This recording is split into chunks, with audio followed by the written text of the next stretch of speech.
हुकूमत की जानिब से चीनी के बरामदात का फैसला अवाम को महंगा पड़ गया। मुल्क में चीनी की कीमतें आसमान पर पहुंच गई हैं। होलसेल में चीनी का रेट 135 और परचून में 140 रुपए फी किलो हो गया है। जराये के मुताबिक चीनी की बरामद के साथ साथ अफगानिस्तान स्मगलिंग भी कीमतों में इजाफे का सबब है।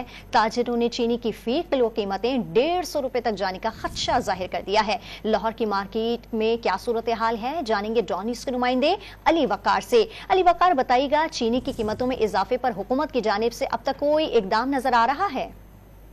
आज बिल्कुल हुकूमत तो ये दावा करती रही है माजी में कि इस वक्त मुल्क में जो है चीनी के वाफर स्टॉक्स मौजूद हैं, इसलिए ना तो इंपोर्ट करने की जरूरत है और ना ही एक्सपोर्ट करके उसको मार्केट के ऊपर बोझ डाला जा सकता है। ताहम ज़राए का ये कहना है कि अब अचानक से गुज़िश्ता चंद रोज से जो चीनी की कीमतें हैं वो बेकाबू हो चुकी हैं। आज जो मार्केट में रेट है इस वक्त वो होलसेल में 135 रुपए फी किलो है, जबकि परचून में ये 140 रुपए फी किलो तक फरोख्त की जा रही है। और ज़राए ये बताते हैं कि जो चीनी माफिया है उन्होंने मुबैना तौर पर ये मनसूबा साजी कर रखी है कि 150 रुपए फी किलो तक इसकी कीमत जाने का इम्कान है। ताहम ज़राए का ये कहना है इसकी बड़ी वजह एक तो जो 6 लाख मेट्रिक टन चीनी अफगानिस्तान स्मगल की गई उसको भी हुकूमत रोकने में नाकाम रही, और इसके बाद जो 2.5 लाख मेट्रिक टन चीनी एक्सपोर्ट की गई उसकी वजह से जो पाकिस्तान में चीनी के स्टॉक्स थे उसके ऊपर खासा प्रेशर पड़ा है और अब मार्केट में शॉर्टेज होने की वजह से इसकी कीमतें जो है वो